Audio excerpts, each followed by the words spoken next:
Hey everyone, hope you're okay.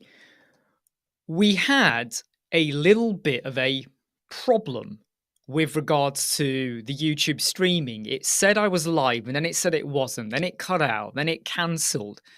So I've literally have just gone in now. It's really weird. It's really weird. I mean, at the moment it says I am live. So if anyone was on the previous one and then they suddenly got kicked out, I'm really, really sorry. It's because all of a sudden YouTube just threw a wobbly. This happens now and again, okay? I'm just double checking my settings as I'm talking to you. So I'm hoping if anyone was on the other live chat, you come and jump back again, or I'm going to lose lots of people. And I can't blame you if you don't come back, by the way. I'm just going to quickly check some of these settings. Hey, friendly girl. Yes, you're back. I saw your name on the other one and then it cut out. And because it cut out, it meant I couldn't even let you know, oh, something's gone funny there. Hey, Keys, how you doing? So that was a bit of a wobbly problem there, which confused me massively. It does happen. YouTube is not that good when it comes to streaming. I still can't understand why you have to go through like third party software if you want to have guests and stuff. Like you would have thought by now, if YouTube are going to allow live streaming like we are doing now, but allow people to join in. So, hey, friendly girl, Keys, Monica, Arnad, B Informatica. I got approached this morning by a company that wants me to do videos for them. And until I know exactly how it's going to pan out, I'm not going to share any details. But I was a little bit like, ooh, I wouldn't mind working for them. So that was quite nice. Anyway, great to have you here. In a way, friendly girl, I'm glad it happened right at the start because you were the only one, I think, on the live chat at the time. So it was good to have you there. By the way, if anyone does want to join in the live chat, you can do. Okay, if you want to pop along and join in the conversation. Oh, no. Does it say Wednesday? Right. Okay, let me just shift that one. So look, can you see?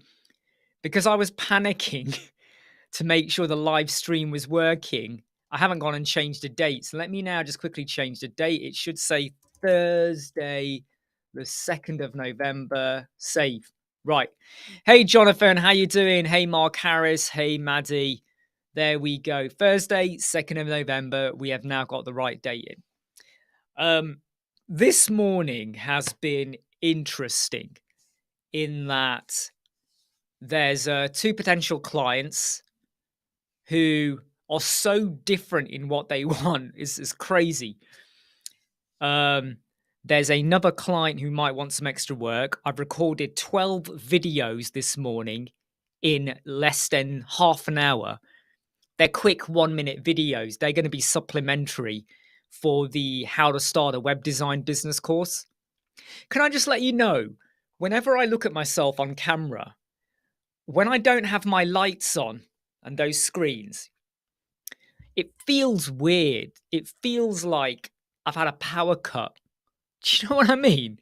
It just feels weird when I don't have lights on around me. Ramawat Kartik, how are you doing? You say you have doubt. What do you have a doubt with? Right? So the How to Start a Web Design Business, which you can now get on the Elementor website course. I'm doing some quick 1-minute segments to support most of the slides. There's 49 pages. Hey Kartik, how you doing? You okay? So someone called Kartik's about to join us. It's going to add you to the scene. How are you doing? You all right? Hello. Whereabouts are you based? Whereabouts are you? Which country are you in? Hello. Yeah, hi. Can you hear Am I me? audible? Yeah, I can hear you. What country are you in? From India? So what time is it there now? Is it 4 o'clock, 5 o'clock Uh, in the afternoon? 5 o'clock. 5 o'clock. 5 o'clock. Okay. So you said you Five have and a half. doubt. You said you have Yeah, doubt. yeah, yeah, Is it you got a problem or?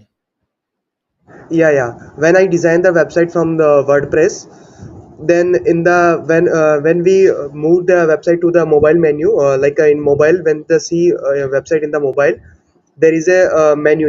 There is a menu. When I Yeah, click on the menu, there is a and in that time they show blue border. yeah, Blue border color yeah. show. So So how can I have got a video, and I will actually dig it out while you're on here. So there is a way to get rid of that. The trouble is, though, is that the reason you have that is it's all to do with web accessibility. So for some yes, people, it basically informs them that if they click it, that's where they clicked. So from web accessibility, it's a good thing to leave it on. But if I was to go to my YouTube channel, I might not find it, but I did do a video on this some point once. I can't. It might take me a while to find it, but it's somewhere on my YouTube channel. I did do a video of how you can remove that blue outline. That being said, though, if you care about web accessibility, it's okay, something that I would say you don't need to worry about, um, because it just makes it just means that I'm trying to find it now. I can't find it. It's somewhere in my video because I think I did it to no, hold on. 2020 it would have been 2021. Hey Dave Den, hey John Ferris, but it's something I did. If I find it, I'll repost it and I'll post it in the Facebook Web Squadron group as a reminder. Do you know what? Maybe I didn't do a video. Right, we've lost Kartik there now. Anyway, I think the video I did do a video somewhere. But anyway, Kate Demore, how are you doing? My favorite person. There are there are so Kartik's back. Just to let you know, if you do a search on Google, we're losing the connection there, so I'm gonna leave that one off now. Um So there are videos on there. So Kartik, I'm not going to let you through because we're getting a lot of background noise, you see. So I'm not going to put you through on the live chat, okay? Because there's a lot of background noise coming in. Interfere. Anyway, yeah. Um, how's the storm in London? I'm in Leicester. Is someone here from London? So we did have a bit of stormy weather last night. Not too bad. Um, but we are but it's going to rain a lot tonight and tomorrow. I've got to take my car in for a service, which isn't a really. Um, yeah. Kartik, I'm going to have to kick you, all right, because there's a lot of interference coming in. I'm going to have to kick you out. So basically, if anyone does join, and this is where I have to be a bit formal now, if there's a lot of background noise, I can't let it in. So yeah, we've had a bit of stormy. Where was I going? Where was I going? I've lost my brain, my train of thought now. Um, so it's been a bit of a weird day. I've been juggling a lot. I put out 2 videos today. Oh wow, grandpets, Kent, lots of trees gone on roads. Ugh, that is never a good sign, right? When that happens. Um, guys, my brain is not on fire at the moment. My brain is all over the place. What am I talking about? What was I talking about? Yeah. So I've released 2 videos today, one for Bricks and one for WordPress, where you can have your before and after slider. So if anyone, Mark, here we go. Hello, Mark. Afternoon, bud. How are you? You see, look, there's absolute silence when Mark is on. It's like, are you in an office, Mark? That looks like an office, that does, because I can see that silver beam Yeah, on yeah. the wall. So do you work in an office then? I Or have an office that I can use, yes. okay, and is this close to home or? Uh, on a good day, 15 minutes. Yeah. On an average day in Bournemouth, hour plus. Okay. Oh, it's just traffic around here is awful. So is it that like I mean, this is interesting though, because I've always worked from home. I've always felt like I never need John's coming. John's back in again. I've always felt like I didn't have to like have like an office kind of thing. So I'm gonna ask John the same question in a moment John as works well. from his car. I know I was gonna say John's office is portable, but how long have you had like a how long have you been working in an office? Is this how it Oh, started or? No, I only had an office for about 5 years. Okay. Before that, worked from home exclusively, and I've still got a much better setup at home for working. I'm much more efficient at home with multiple monitors, but sometimes it's just nice to get out the house. And do you find that by having that separate location, it means that when you get home, you're able to go, right, I'm not in the office now? No, Is hell it? no. No, I know. I know that I've never had that. So what's your because I find this really interesting, especially like because like and I'm delving now, so don't answer, but is it that you find like there's more distraction at home and the office is like you can just No, it's yeah, just nice to have somewhere different to go to sometimes, really. I can work. I've got 15 years working at home. I don't find that particularly distracting. Um, there are other reasons that I won't bore you with here for having the office. I'll tell you another time when we're just chatting. I'm sure.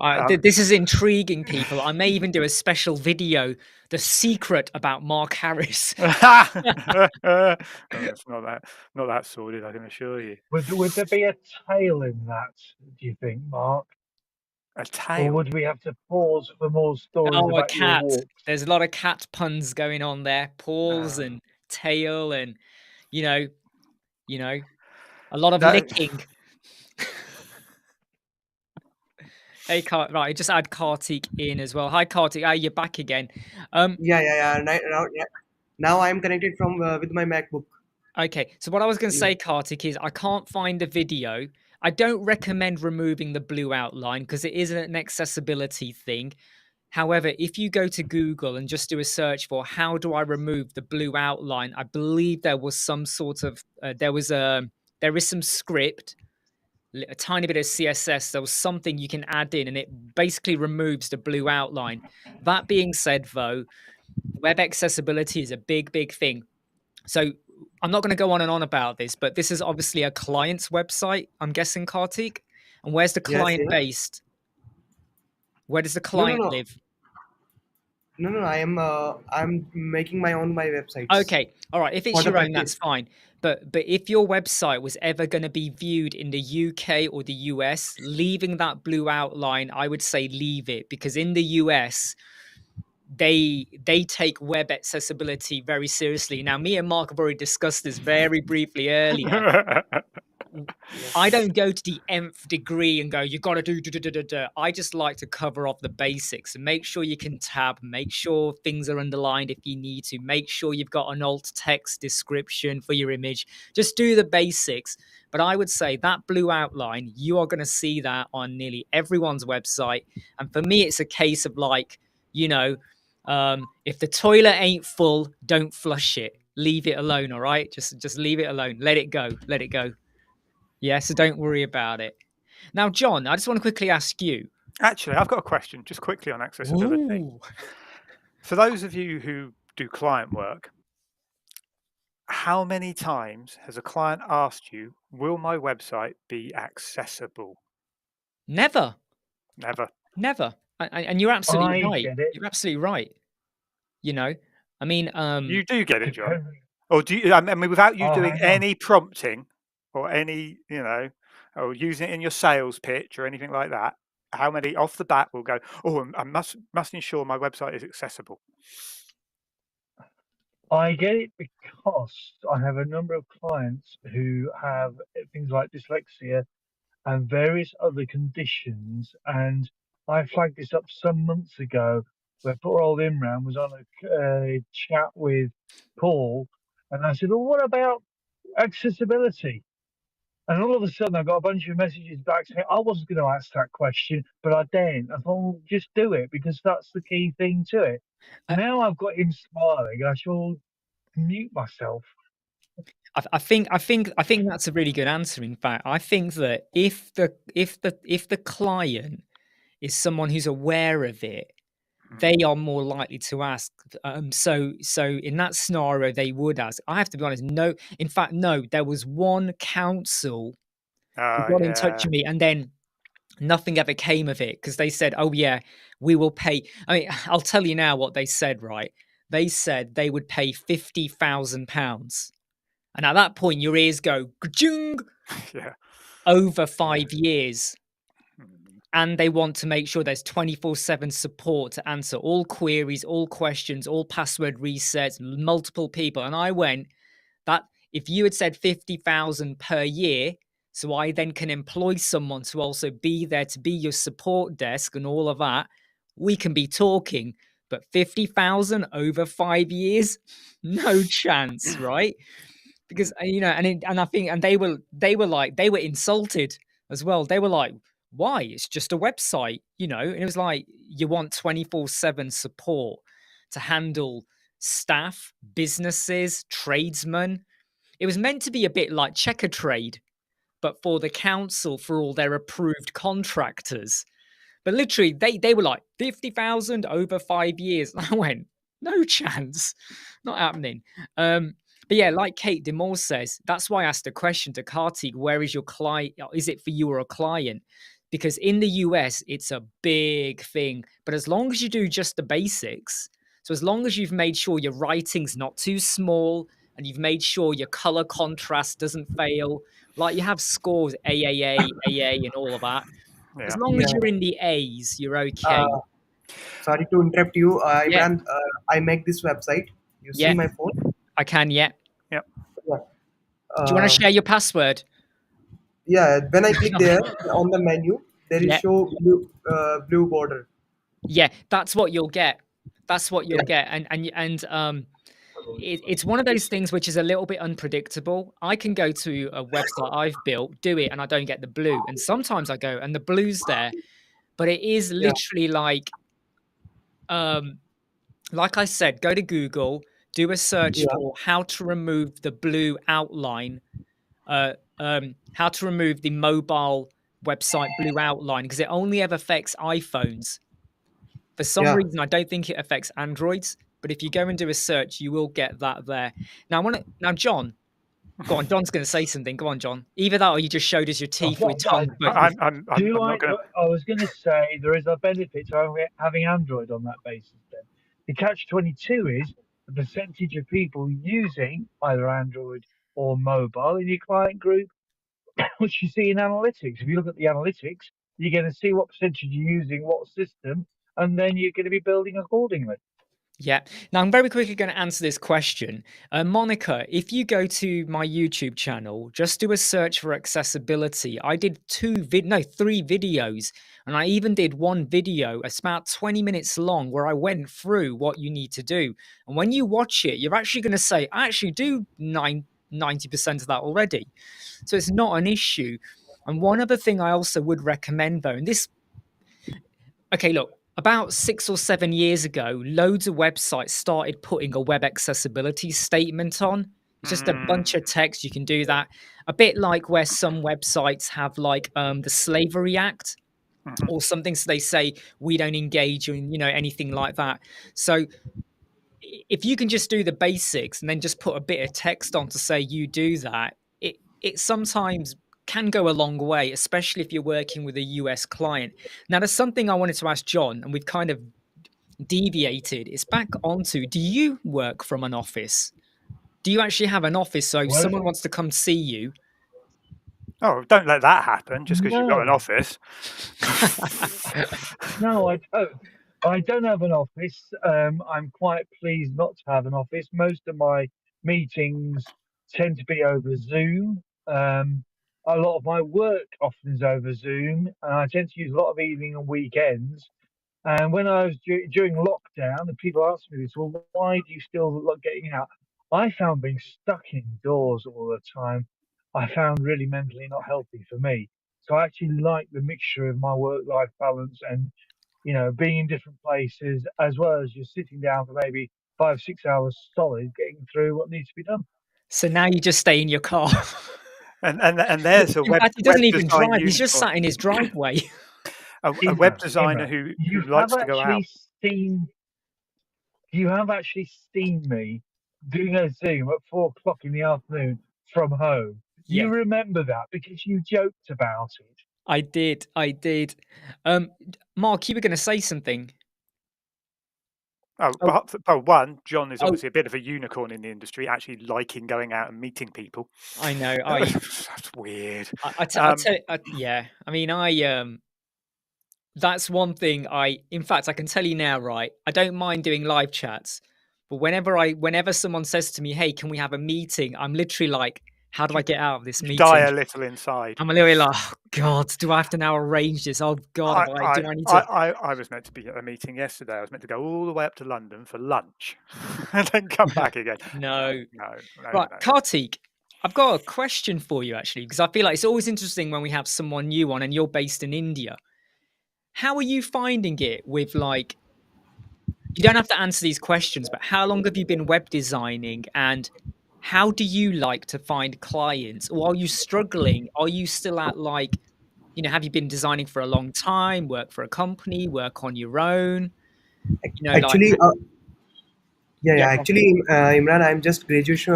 My graduation is complete in CS branch, computer science.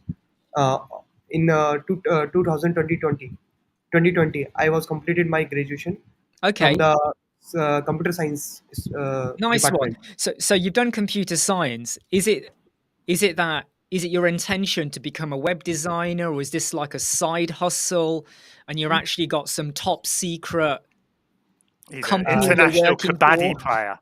Yeah. Yeah, yeah. Actually, my father is a two leader, and he traveled. He is a two leader guide, and the foreign peoples are coming in India, and they will Tour guide. Okay. tour with my father, and Okay. his name is also marked in like Italian books, Germans. I have my father have all the like Europeans peoples are connected with my father. So That's this is why like they, so this yeah, is yeah, like a side hustle at the moment, and yeah, yeah. I'm guessing that you're gonna And probably do. I have little bit like HTML, CSS, and JavaScript. I have little bit knowledge about that. I'm Good. also learning from the YouTube also. Whereabouts in India are you? Sorry, Where in Whereabouts in India? India? I'm from Rajasthan. Rajasthan. Yeah, Is that North India? Rajasthan. Is that North India or South India? No, north. It's Is it North. in north? Yeah. Yeah. Yeah. Because Mark is Uh, planning to go India did you next week. Hey, what? did you hear about Jaipur, Pink City, Jaipur? Do you know something? I am rubbish with geography, right? I can tell you now, okay. I went to Borneo about 16 years ago, and I was in a lift because we were going up at this really big building, and I was in a lift with 5 people from India, and they all Okay. told me where they came from, and I looked at all of them going, I ain't got a bloody clue. I have no good on that. But I'm guessing that if your dad is doing tour guide and all of that, I have a feeling that as you improve with website skills and all of that, are you going to start building a website for your dad to help his business? Yes, yes, definitely. My father is at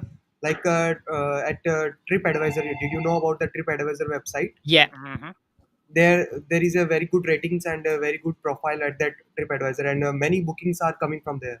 Okay, cool. Well, if you want to if you want all of those to go through my payment gateway so I get a cut, I don't mind. Yeah, yeah, yeah. Well, I'm just going to check because I feel like I've missed a lot. I'm just checking we haven't missed a lot of questions. Artif, I notice you're on the scene. Artif, if you're Don't listening, let him Artif, in. can you just confirm? Can you just confirm the code snippets thing? Is it ready to go out? You know what I'm talking about, Artif, right? So if you're listening, Artif, is the code snippets thing? This is top secret. Is the code snippets thing ready to go out? No one else. Mute your speakers, everyone. No one else heard that. Oh no, we're on replay, aren't we? Damn. No, we didn't miss you, Artif. Don't worry. No. I mean, Artif, you can join. By the way, if anyone does want to join in, okay. Oops, I've just gone and done something I shouldn't have done over here. If anyone wants to join in, we can have up to 10 people on here, which would turn this into a proper, what's the word? Party. I'll use party. Yeah. That's the more clean word to use rather than any other foul swingers party language that we might suddenly creep into here. Are you wearing earphones there, John? Oh no, you are. Yes, you are. You're wearing earphones. Yeah. See, I heard this thing about background noise, so I'm using the mute on and off button so that you don't get loads of noise. You're not, to be honest, right? There is no noise from you anyway, even when you're talking. There's no interference coming in from you at the moment, so you're okay. Jonathan from Ground Pets, he's got his kid at home, unfortunately, so he can't make it. But yeah, we are allowed to have 10 on here at any one time if ever anyone wants to join in. I've got a question. Yeah, go. Now, I've been doing some research. Christmas gifts, we know, are just coming around the corner because that's where people are at, thinking about where Christmas is. It's obviously a market for a lot of people. How do we approach printing stuff off and things like that? Now, I've done some research. I think I found some solutions myself, but I'm interested in other people's perspective.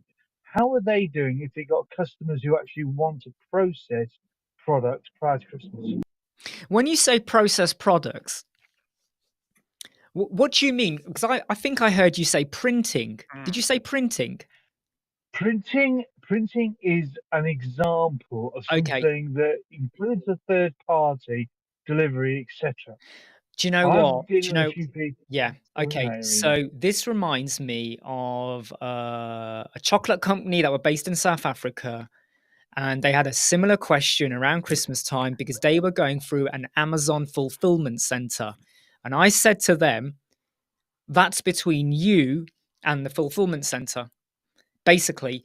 And you need to now get on top of that. So if you're doing deliveries via Royal Mail or whoever, that's for you now to find out what is there going to be a delay or whatever, or you got to put a notification. So there's a video I put out on the Code Snippets YouTube channel. Go to the Code Snippets YouTube channel. There's a bit of code where, you know, when you go to the cart page and it normally says like, here's your items and then here's your total, you can add text in here with a really simple code snippet.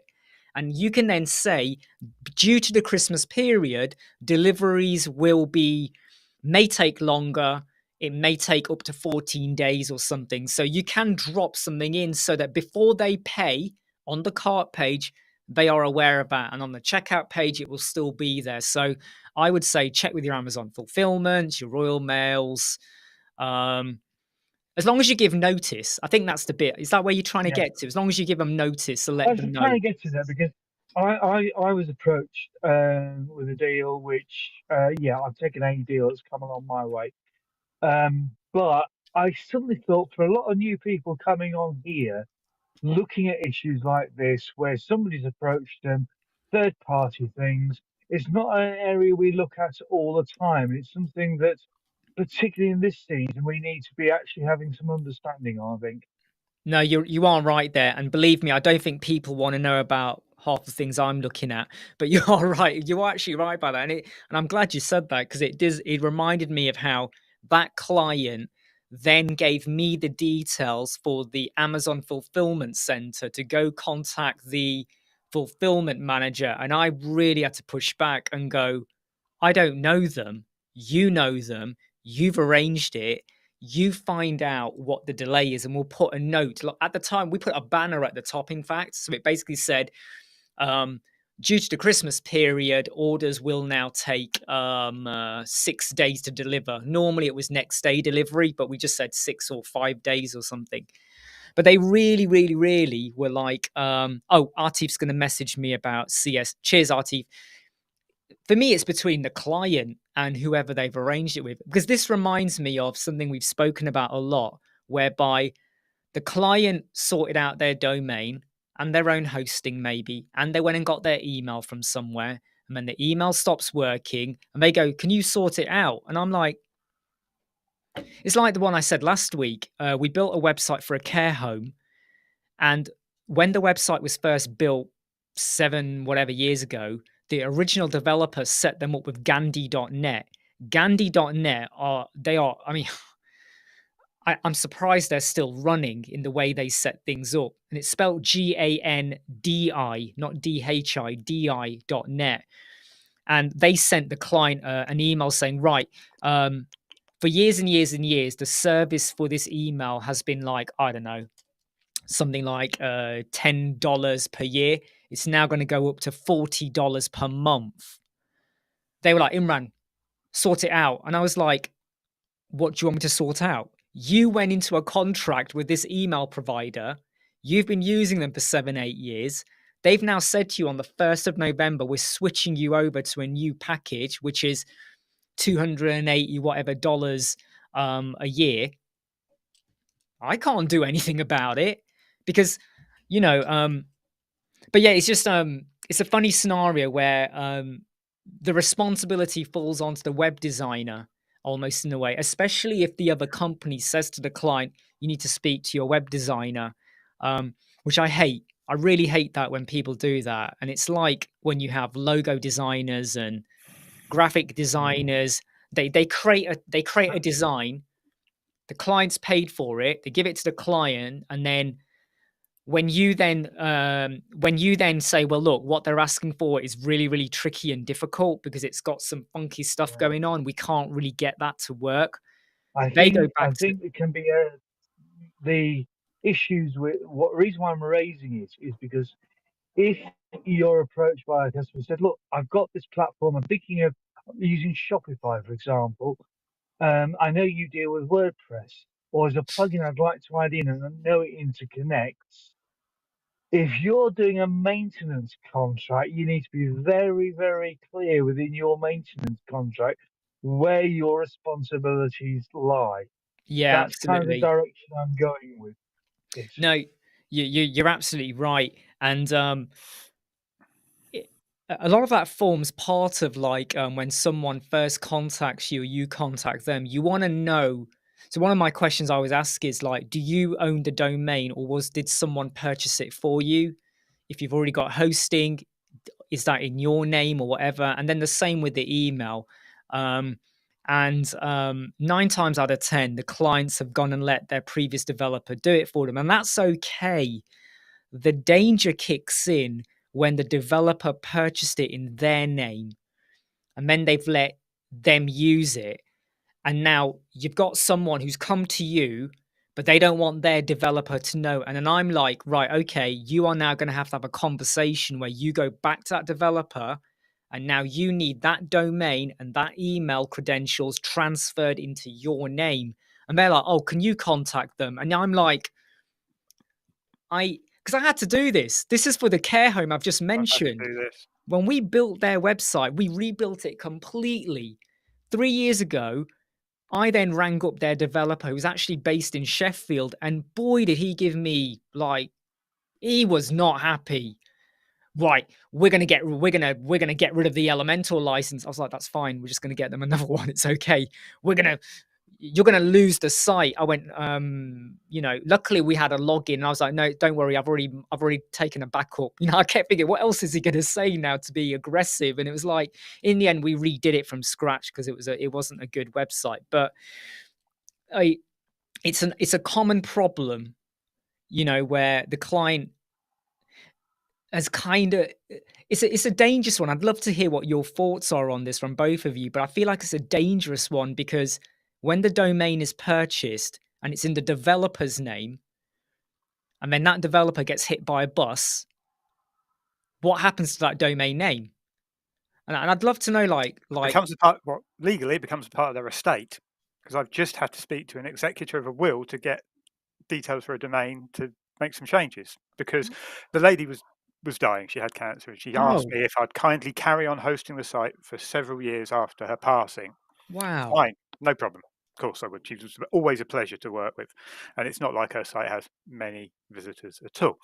But I'd been moving sites to a new server, and domain name was in her name, and as part of that, I also wanted to put them all on Cloudflare, so I never have to darken the door of clients again when I want to make a change.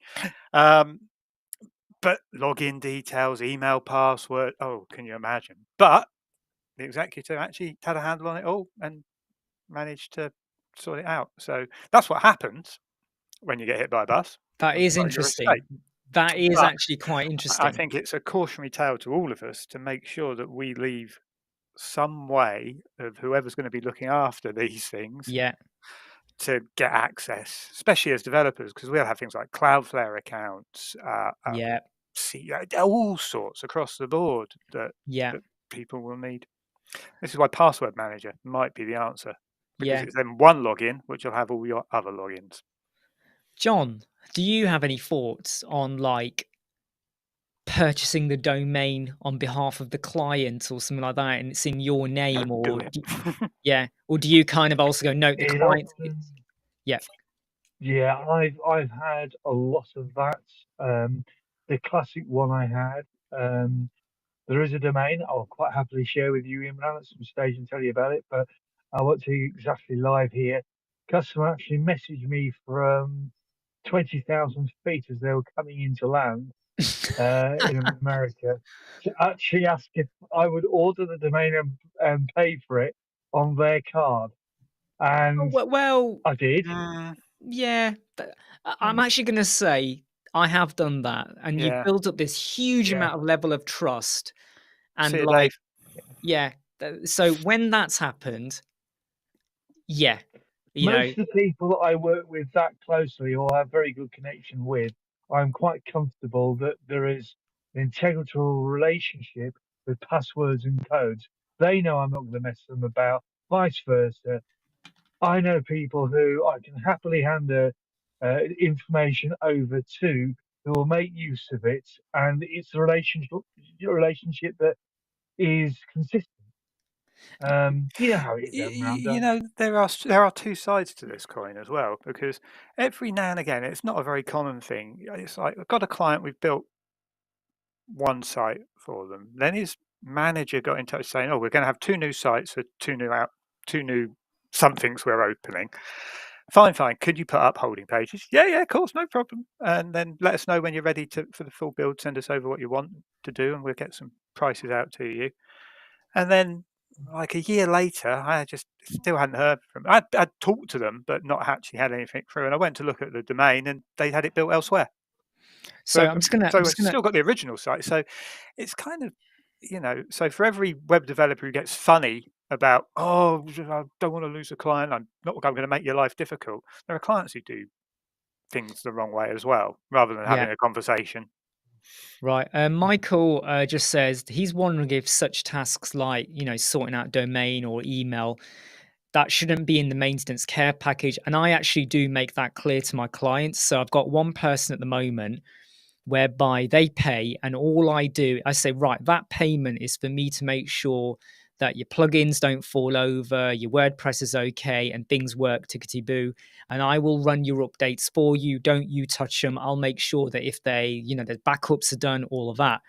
If, however, there is an email issue, and they do regularly have email issues because of the way they've got things set up, that is then paid for as a basically per problem, per task. So I would definitely say, from a lesson, I've mentioned this story so many times. Client, their email was with BT Internet, 3 hours on the phone with BT. And back then I was like, yeah, don't worry, we'll sort it for you, like that, on the phone. And it wasn't waiting. It was me literally talking and them talking for 3 hours before we got to the crux of the problem. And it was, I'm not even going to go there. It was an absolute pain in the ass. And that's when I learned that your maintenance, basically your monthly maintenance in a way, should be things that you are probably most likely, you're going to deal with on a monthly basis or quarterly basis. Things like email issues are unpredictable. And you could have an issue where it takes a day. I don't think it's that complicated, but there could be a really major problem where all the emails go missing or something fancy. So I would say anything like that is based on what is the task? How long do you think it's going to take to fix? What is the price for that? I could see John was nodding. I was going to say I categorize it in the following way, and if anybody wants to see how I do it, I'm happy to share with it. But installation, so that's putting the WordPress site on, making sure it's all set up correctly with a hosting provider, cPanel, etc. Followed by potentially the installation of the key software, areas like Elementor, etc. And then the build, I actually see it as a separate item because it's a separate subject. You've got to have the installation first, in my view. And as Imran already knows, and a number of you already know, I see the maintenance as separate. It's like the car you buy with the service on top. And I know Imran's talked about that a number of times. Yeah, and I've got to take my car for a service tomorrow. I can't be bothered because I know they're going to do. I know they're going to redo all the four wheels as well because they're very close to the legal limit. And I'm like, oh, I need to start a donation campaign. Like, everyone, pay No for my car service. sympathy. No sympathy. No, I know. It's just like, oh, it just doesn't. You I and tell you what, Paul I'm more. swanning around in your Beamers. No, and I tell you what, I'm. Do you know what bothers me the most?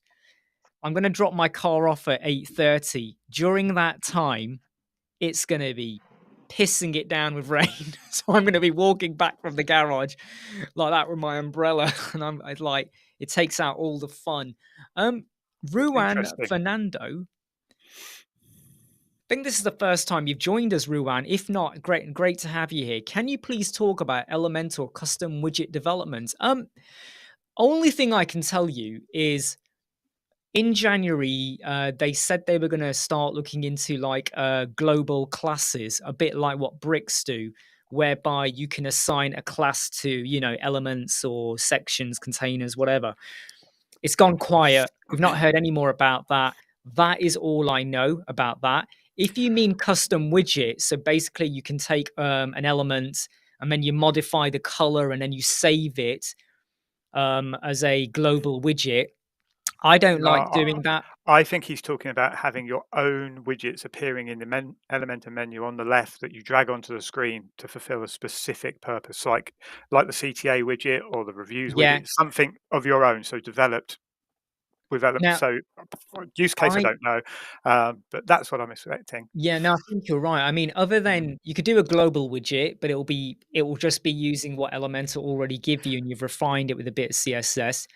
The only plugin I could really mention is the unlimited elements plugin, where you can create almost like a custom widget. But to be honest, it's a very similar thing to what Elementor already give you, whereby you'll take an existing element and then you'll bung in some extra HTML or CSS or whatever to do something different, maybe even some JavaScript. I think Breakdance has got something built in for creating your own completely custom widgets. Yeah, I'm 95% sure. But, let's see if Louis will join our live chat. He probably won't. But yeah, unlimited elements, Ruan. I was going to do a video on the create the widget, but I have to be honest, I played with it and I was like, but what am I going to create?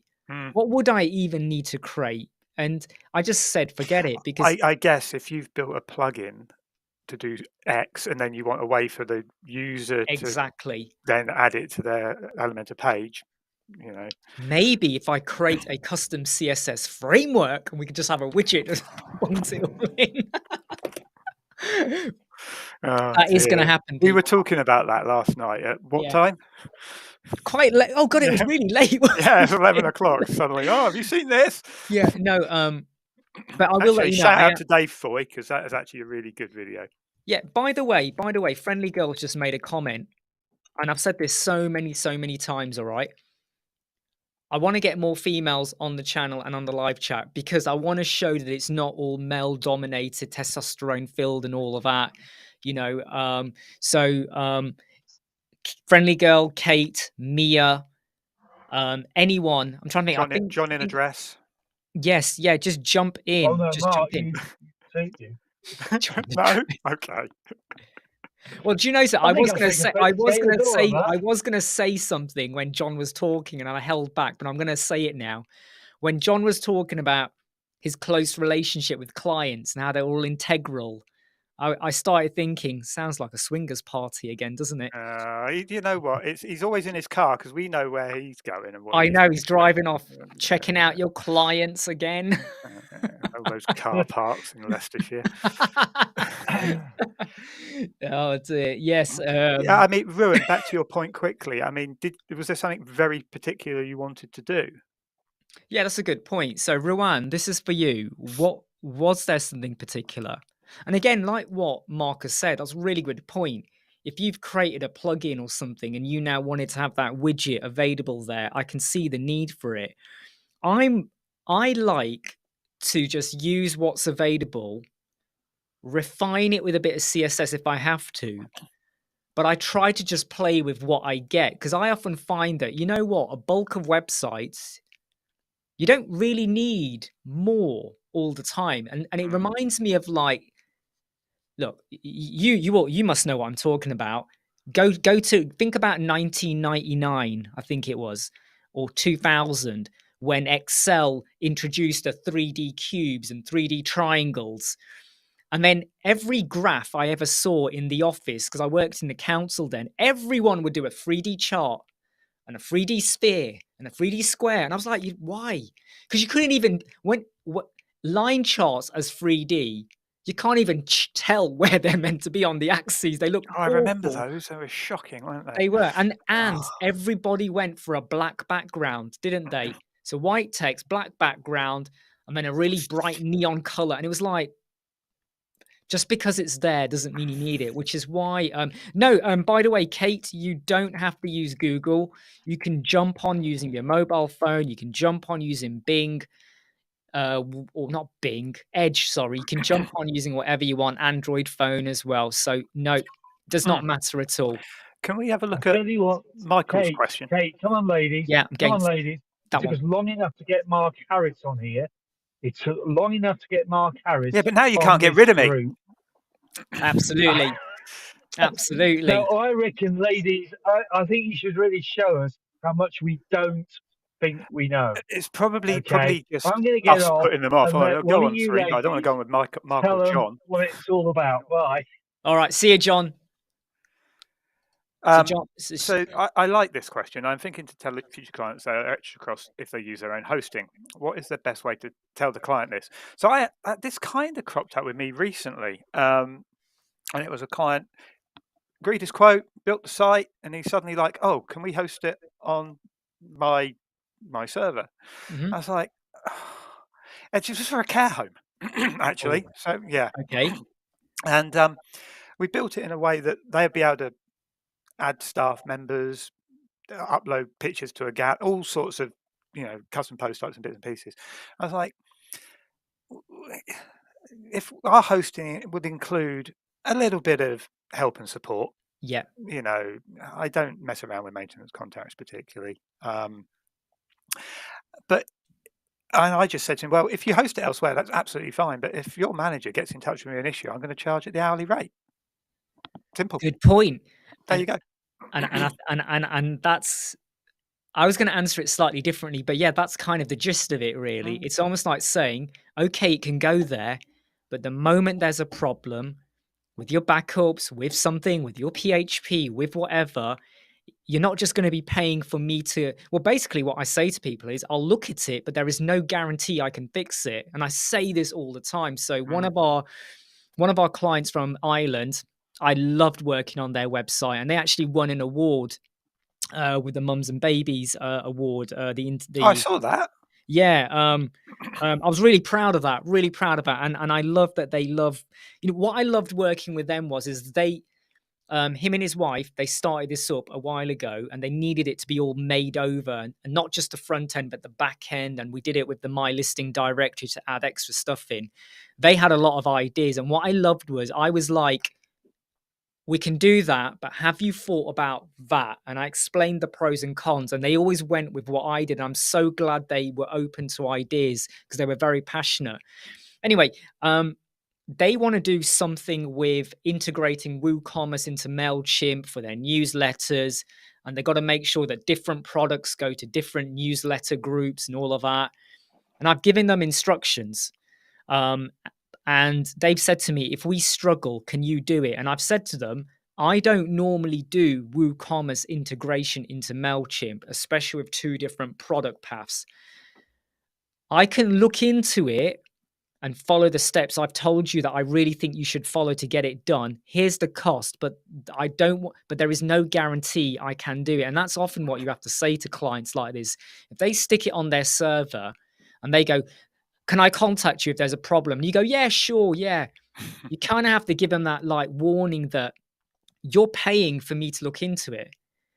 Just like when people contact me for page speed optimization, their website is 20%. Can you fix it? I go, here's the cost for me to inspect your backend, advise, apply quick fixes if I can apply it, or give you recommendations. There is no guarantee I can get your score higher or to what you want because I did not build your website. I don't know what you got there, what's in the back Isn't it a end. bit of a warning sign when a client actually shows you their page score stuff anyway? Because it means, they're going to have these really stupid expectations, and they've done some reading, and now they think they're an All the expert. time. All Yeah. the time. All the time. Consultant, an energy consultant in January, their score was like 14%. This is the one who had over 70 plugins. They had Elementor, Elementor Pro, and 8 Elementor add-ons. 8 for no reason. I managed to get their score up to 65%. And I said to them, the only way I can get you higher is if we start to get rid of all of those add-ons, because all of those add-ons are adding on tons of JavaScript. And what was it? One sort of feature from each add-on. Yeah, but here's the worst thing, right? Their website was something like 65 pages. It it would mean going through every single page to find which widget from which plugin and then recreate it. And I said to them, There's an idea for a plugin for George to make. Is something that scans your website and sees and tells you what widgets are used on what that's a really page. good idea. George, did you hear that? That is actually a really, really stonking good idea because there is element detector. All that does is detect what widgets have been used, but even then it doesn't tell you always the plugin name. So it might say UE, you know that's unlimited elements, but sometimes it just says EE add-on. So you know it's an add-on. Here we had 8 add-ons. But that is actually really interesting because if you were able to put through the URL pages in bulk and it now told you what plugins were active on every single page, that is a really good idea. So on top of the CSS framework widget, we now have to do one for that as well. Just going to check a comment on here. George says, I wish I had met you when I was younger. You weren't dumb when you were young, George. And I tell you what, George, if you had met me when you were younger, I think I would have corrupted you. I would have corrupted your mind. Oh dear. I would have, I would have made you watch Red Dwarf. Actually, I'm beginning to count. Most of my troublesome clients are the ones I've actually got maintenance contracts with, because they expect the. I came in so you guys can give me the plugin idea again. So I'll let. So Mark, and also nobody's here, so it's fine. I'll let Mark finish off what you're saying, good, then we'll talk firstly, about the plugin good idea. Beard. Yeah. Good beard. That's a solid beard. We like that. Is Atif gone? We want him in now as well. Atif's hiding somewhere. But yeah, go on, Mark. You were saying something. And also, there's a question from Shaquille. I know. As well. We'll answer that. So we're talking about we take somebody says help with our site, and you look at it, and there's 8 different Elementor add-ons installed, and they all of the, and even if they're a good one where you can turn things on and off, they're all just turned on, and you haven't got a clue what's being used where. Some way of scanning, finding it, seeing if there's an just to find it, what page it's on, see what it's doing, see if you can get rid of it.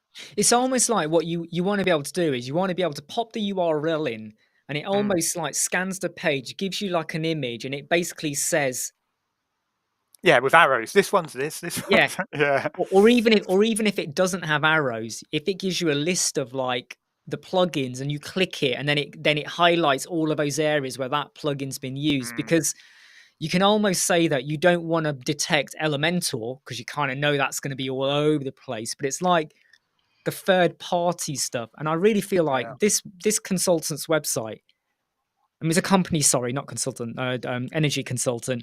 70 plugins, all of these elemental stuff. And it was like, they said to me, can you tell us? And I went, only if you pay me to go through 65 pages now. And believe me, that is not fun. Just looking at their homepage was bad enough. I was like, I've their got pages one were at the moment. huge, very long. I've got one at the moment. I'm working through, and it's been built horrifically, and it's not even using a page builder, and it's just I'm looking at it going, how have you done this so badly? Artif built it. Could be. Yeah, that might be it.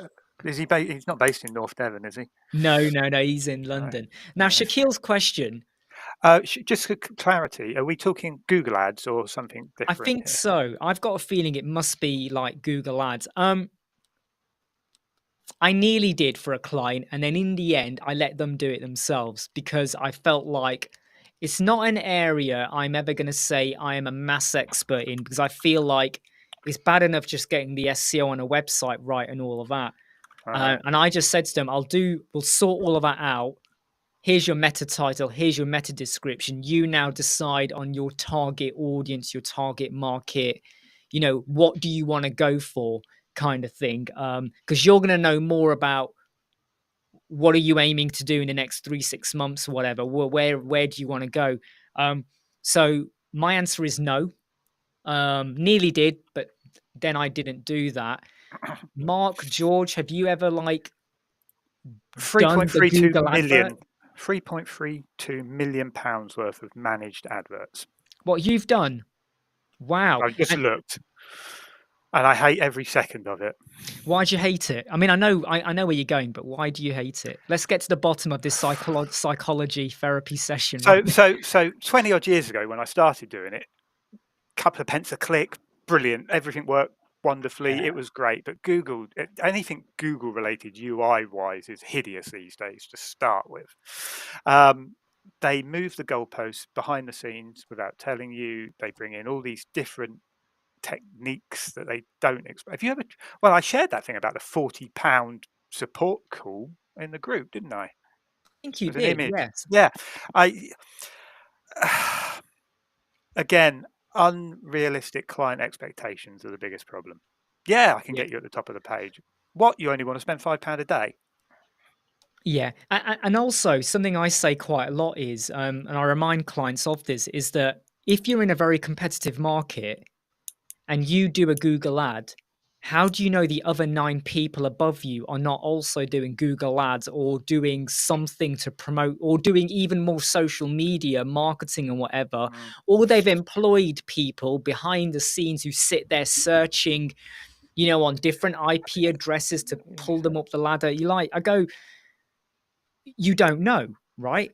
You know, and then the analogy I always give them is, it's like when you go to certain events and someone is selling something and someone goes, yeah, I'll buy that. You don't know if they've been like set up there to kind of drum interest and all of that. And I go, so even if we stick within Google Ads, so 90% of the work is done when you set up.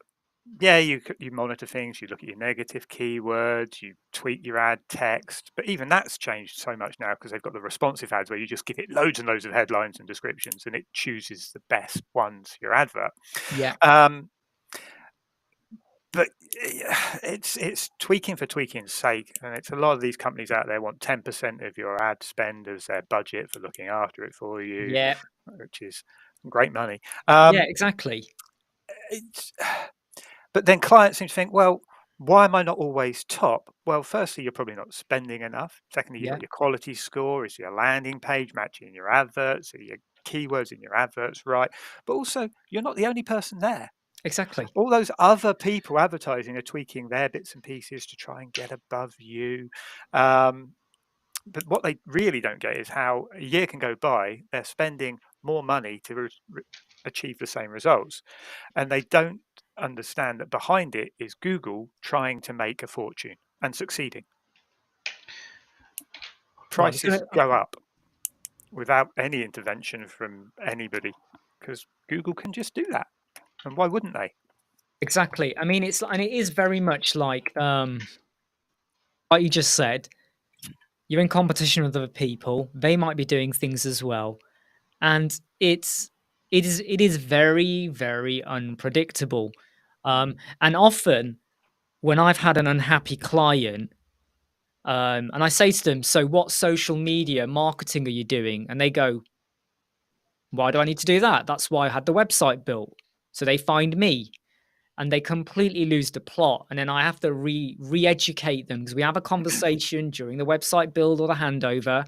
I give them I always love to give them tips. This is what you should do, right? Help yourself out a bit. All of this you can do for free.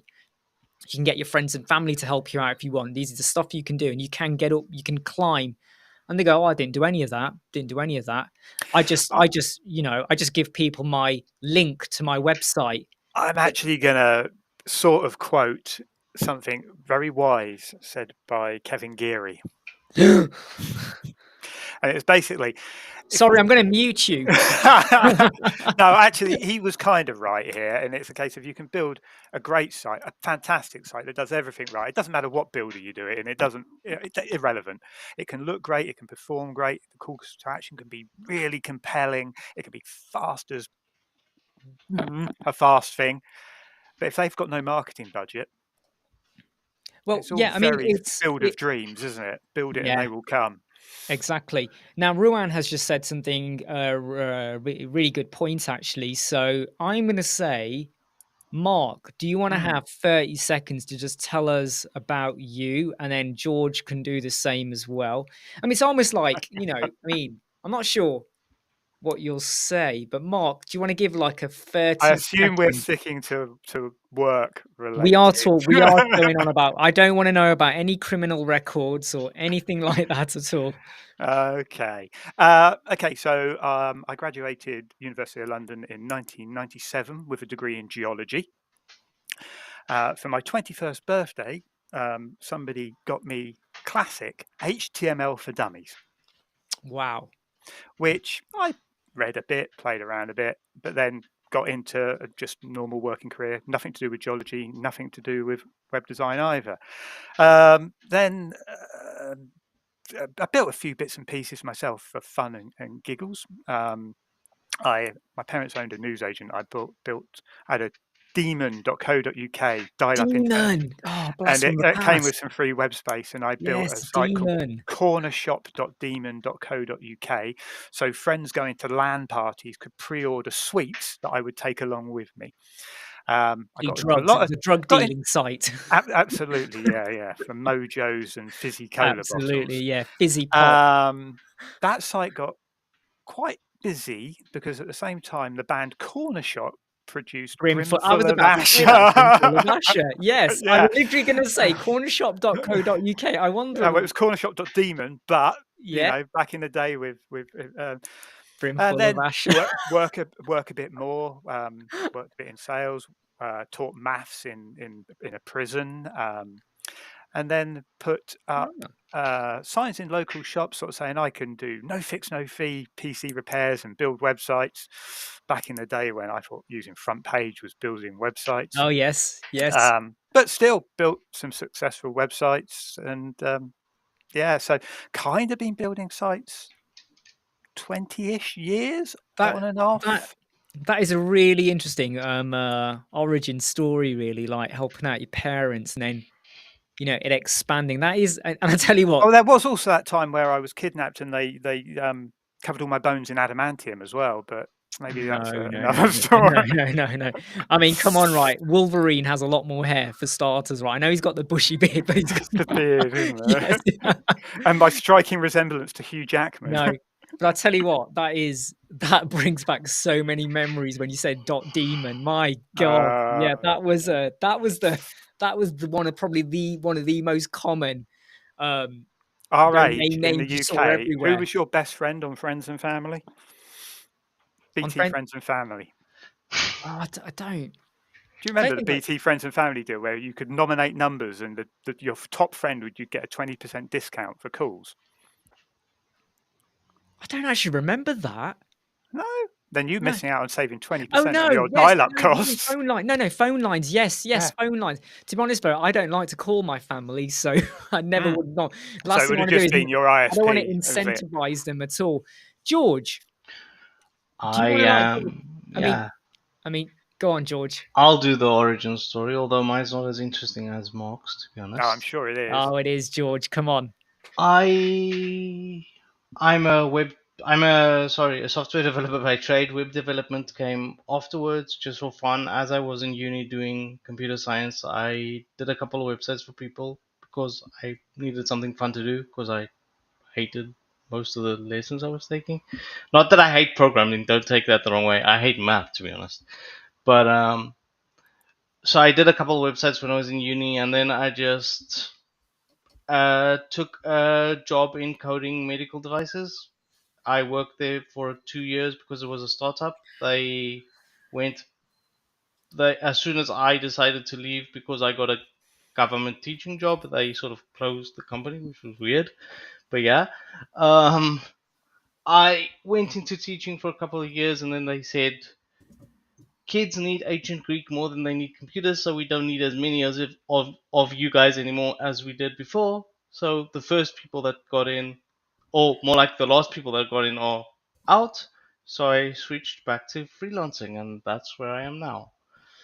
And like, do you enjoy like working on your own? No, So this is an interesting question actually, because it's hard because you have to have discipline. Like I'm in my house right now, right? yeah, I can literally get off my computer if I wanted to and turn on Netflix. I want to do that very, very much right now. But I have to discipline myself and say, I've I got know, work to do. I because can't do what I feel like doing because what I'm doing right now, I hate. because if George had his way, he'd rather be in Hogwarts, wouldn't you? Exactly. I haven't Yeah, played he Hogwarts loves for that about game. 6 months. I have issues. Leave me alone. He loves that game. Him and And his broom. also, it's He coming loves to to put that. He Switch loves now. to ride that broom. He does. I hate the broom actually for coordination reasons. But, But anyway, I unfortunately, and it's coming to the Switch now, and I probably not gonna have time to play it even on the no, Switch. But anyway, I mean, so and something. I went crazy, and I started developing plugins because I did one for fun, um, and I thought maybe. No, But anyway, Hi, um, and something. Kate. I went crazy, and I started developing plugins because I did one for fun, and I thought, um, I somehow can hear my voice twice. Oh, Uh, it might. Yeah, Hi, Kate. don't went worry. crazy and I started plugins because I did one for fun and I thought. There we go. There we go. Yeah, cool. No, yeah. So what I was going to say, firstly, hello, Kate. Great to have you here finally, and I'm glad you managed to get on. Hope you're okay. I get a impression Kate might be a little bit chilly. I was going to say that, Kate. You look like you're very well wrapped up at the moment. Is it cold where you are at the moment? Oh, is she on mute? Is she on? Oh, wait, hold on. Let me see if I can unmute. she Hold on, is. wait. There we. Oh, there you go. Try now, Kate. Go on. Yes, it is. My workroom has no heat in it, and it's about 36. I can unmute. Oh, hold on, wait. There we go. Okay, we're getting a bit of feedback. Okay, yes, it is. My workroom has no heat in it, and it's You know what about I think it is? Kate has YouTube open in another tab as well as the actual. Yeah, you can do that, but you have to turn the sound off on YouTube. Yeah. Oh, yeah. Yeah. Don't worry, Kate. If you might, if you've got YouTube open in another tab as well, what you need to do is right click or mute YouTube. Just mute the volume on the YouTube, and then you won't get that feedback. I realized. I thought, hang on, I can hear. That's what why I said can hear myself. That's why I could hear I myself. can I hear was thinking, 20 yeah, seconds ago. you're good. What's going on there? We've entered You're a time loop. Right. Quick question I have got for everyone here is: do you ever wish you were part of a team? Like it weren't you. If any of you work on your own a lot, do you ever wish you had other team members to either not? And I don't just mean delegate work, but to pick up different aspects of stuff you do. Do you ever wish you were in a part of a team, or are you part of a team? I'm going to let Mark answer that first. I've got a business partner, much like Yep. you. And But how does the work split? How does the work? Do you do most, or do they? It's pretty evenly split, but Okay. she does 95% of the design work. Oh, that is actually interesting. From my point of view, I feel like I do 100% of everything at the moment. Yeah, I have not seen Mark in Probably do. ages. I think I've got a feeling that's going to change soon in a point or something. Yeah, because you're I going to think throw your toys out the at pram, the aren't you? moment it's very 100% me. Kate, do you work? I hadn't quite finished. There was Oh, go also on. Sorry, I've that's all also right. got I part of the team because I've worked with him for 10 years, but I've an overseas developer I use. But have I turned my own sound down now? No. I can hear you. I can hear Okay. you. Yeah. So yeah, so there's kind of 2.5 of us, I guess. Oh, okay.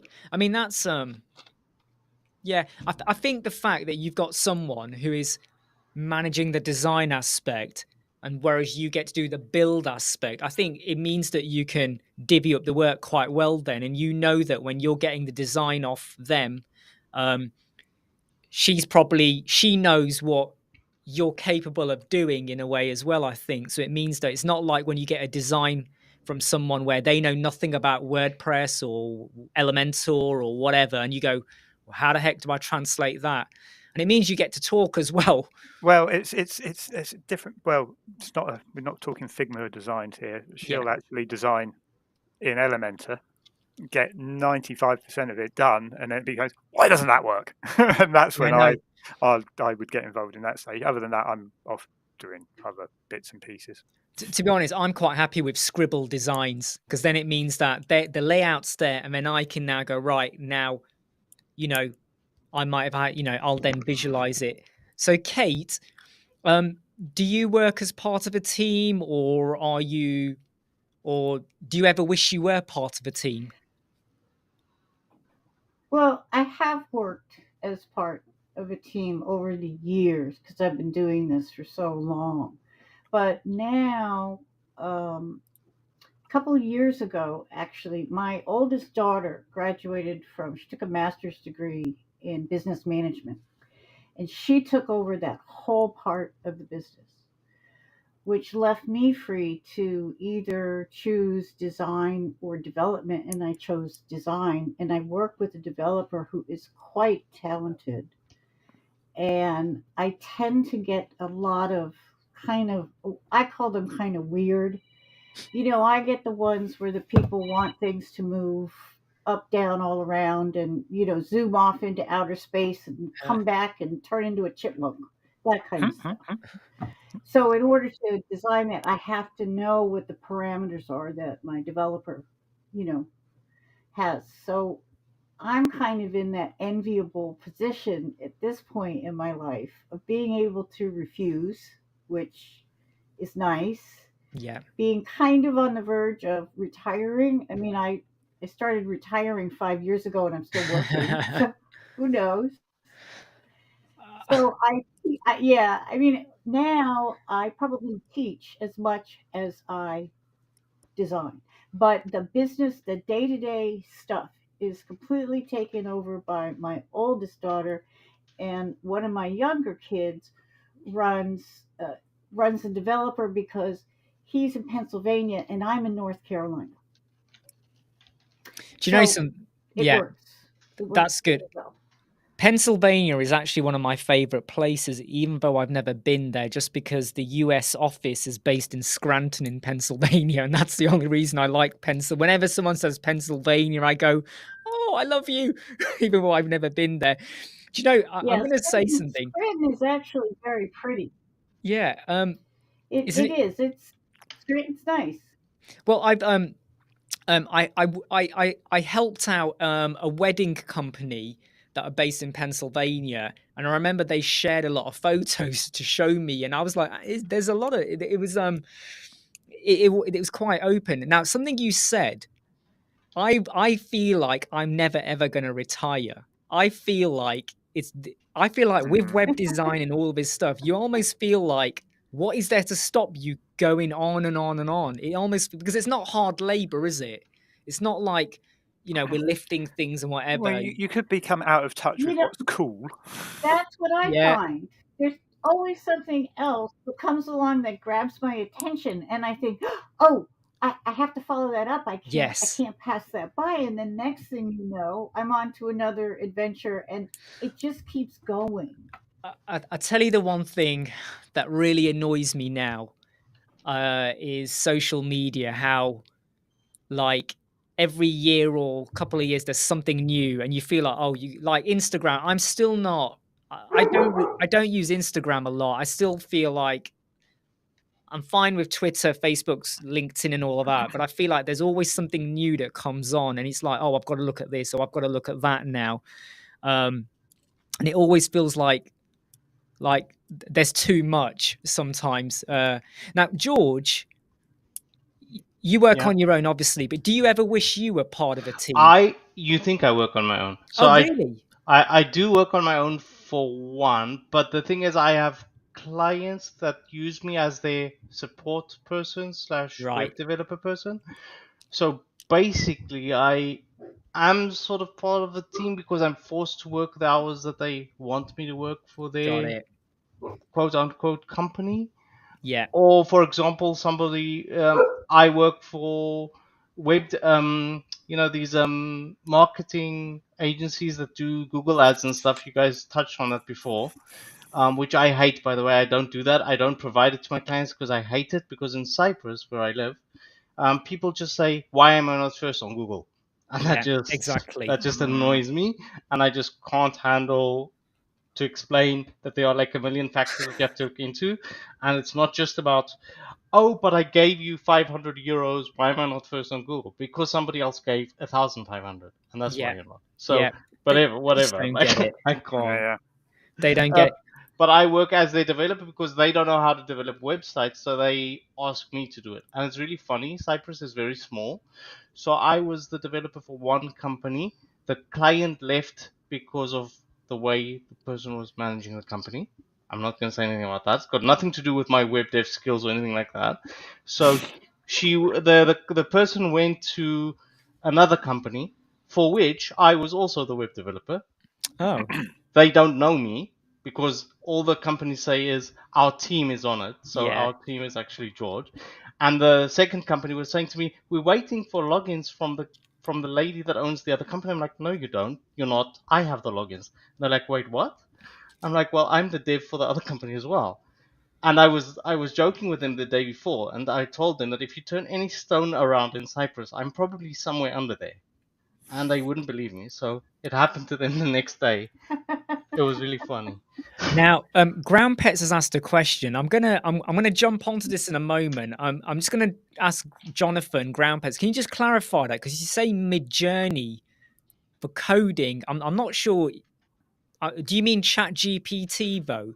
Because I think we can all answer that in a moment. But I just want to let you Yeah. know, I do wish, I really do wish I had more team members, because I get fed up of video editing. You know, I really like recording is one thing, editing is another thing, and it really gets on my nerves, because then when I'm editing and then you're juggling client requests or meetings or web design work as well, it's like you go from one task to another task, and then when I go, right, I've got an hour free, right now I need to go and edit those videos, and it is a huge time killer. So Yeah, it's yeah. but that being said, some people have said to me, well, why don't you hire someone? I can tell you now from other YouTubers that you will all know, okay, nearly all of them say the same thing to me, that when they have gone and hired an editor from Upwork or somewhere, or someone was referred, you're going back and forth with them, because sometimes you know what you want to edit in and edit out, and what you want to keep, and what is not good enough, or what is okay to pass, and whatever. So unless you're working with someone really closely, it's one of those things I feel like I've still got to do not wrong, do on my own. Now, Grandpets, oh, right, okay, I see what you mean now. So basically, ChatGPT, you can integrate with Mid-Journey now. Um, look, the way it works, yeah, is that tell me if I'm wrong here, because I don't use the integration, but you got to have a Midjourney account, number one, which is about $20 a month. Then you got to pay the premium for ChatGPT to get the integration into Midjourney, so that's another $20 a month. If you are already paying for Midjourney, I wouldn't integrate it into ChatGPT. You could, if you want, just use ChatGPT for free to get your prompt and then stick that into Midjourney if you want. But in January, I was blown away by Midjourney. I was like, wow. But I then cancelled my subscription 4 months ago and I've not gone back to it once. You can do it in Canva. Don't bother using it. You can do it in, the company for Leonardo.ai, and they do it. They contacted me and asked me to do a video. I was like, can't be bothered. I just can't be bothered. Literally, I was a bit like, I just, because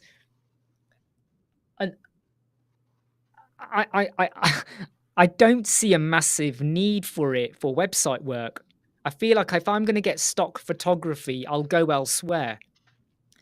But if you use AI images, they're so imperfect. It doesn't they don't work very well. Because if you go to like Pixabay or Pexels or Unsplash or whatever, and you find an image that you like, normally you can go to who took the image and they'll have loads of images as part of a collection. So you find an image of someone in an office and there's probably 20 more images with the same model, with the same office, with different orientation. So you can create like an album that you can then use throughout that website build for a client, or it might be landscape.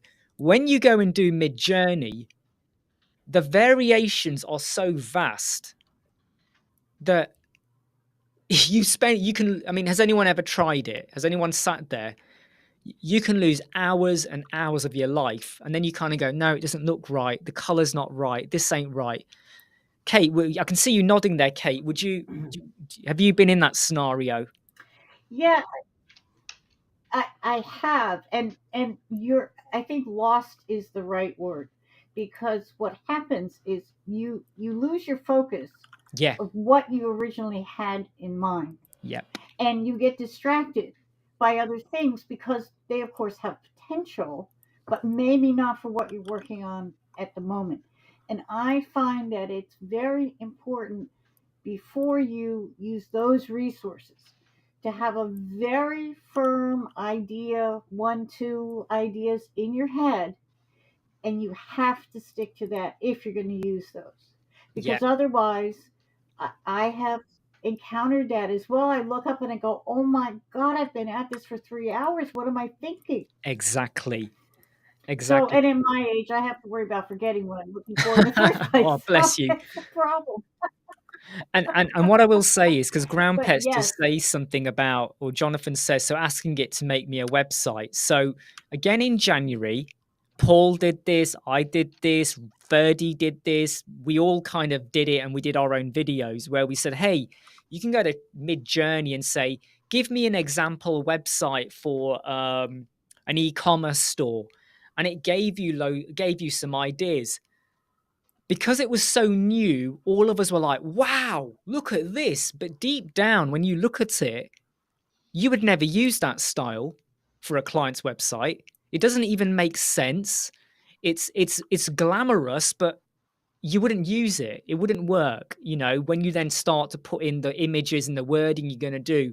So I think the buzz of it has slightly gone. Where I think AI imagery will work is if you just want one single image. So say I wanted an image behind me of some fantasy landscape, then stuff like that is great. Or maybe you want to take your photo and you now want to say, give me my face on 6 different profile images where I am, in a smart office, or I'm on top of a mountain. That's where it can work. Sorry, what's that? Sounds like far too much Imran. It does, doesn't it? But something like that could work, and I think that's where it is. But asking ChatGPT or Midjourney to give you the layout of a website, it's good for inspiration, But then I could almost argue and say it was quicker and easier for you to go to Google. We need to build a dentist website. Do a search for dentist website. Loads of website images and templates pop up. And you kind of go, do any of them make me go, that might work? We'll have a bit of that. We'll have a bit of that and a bit of that. And I feel like that is often better for me to get inspiration than to just get Mid-Journey, because in January I was like, wow, but then I fell out of love with it. Just checking some of the questions. I think what our friend Jonathan needs to think about too, it's very important, even though you need to look at the competitors' websites, you need to look at what are the trends in site design at the moment. What are some of the innovations that are being taken? Because you have to remember always, always that the minute that site goes live, it's sort of like a new car. It's not new. So you need to keep on top of it and kind of anticipate what will still be fresh and exciting 6 months from now. Now, Friendly Girl has mentioned do that by looking at not just competitors. You want to go to the dentist, sure, and you want to drive that traffic to the dentist, but look at things that everybody hates going to the dentist. What would you rather do? Go look at some of those websites. You might get an idea, you might not, but it always refreshes your imagination and increases your scope, and that's what's so important, is your range of scope. Right. I'm gonna say that we'll stay live for 4 more minutes, and then I'm gonna let everybody go off. So 4 more minutes. But Friendly Girl mentioned like the whole, I think it's called Firefly or whatever it's called, Firebug or whatever. I can't remember the name of it now. The Photoshop feature with generative fill. If anyone hasn't got the Photoshop feature, Canva has now got it. So about 3 weeks ago, they've now got the generative fill feature. It's not as good as the Photoshop one, I have to be honest, because that one can do more bigger images. But if you've got an image and you stick it in and then use Canva will expand it out. So I stuck a photo of Verdi in, only his top half, and it generated his legs and all sorts, and even put him in like a flower shop at one point because of his shirt he was wearing. So I always like to use Verdi as my guinea pig whenever I use AI imaging. I need to go, guys. Sorry. Yeah, no, George, you go, mate. Great having you here. Take care and have fun. See ya. Okay. Okay, bye. George. Good to see you. See you, mate. Bye. So we'll just get kick George out there. Yeah. So So if anyone has got any final questions they want to throw at here, we're just live for about another 2 and a bit minutes. Throw them in before we shoot off. But I do want to say thanks again to Mark for coming along. I've never asked him to come along. He just keeps coming, and then I feel like I've got to let him go on screen. It hurts. It pains me to do so, but I let him in. And Kate, well done for doing this. Well done for getting online. I'm sorry you had issues with Chrome. I don't know why the link was doing that, because it should work in Bing, but I hope you don't get that problem again. Well, Chrome hates me and I hate Chrome. We have a very, very toxic relationship.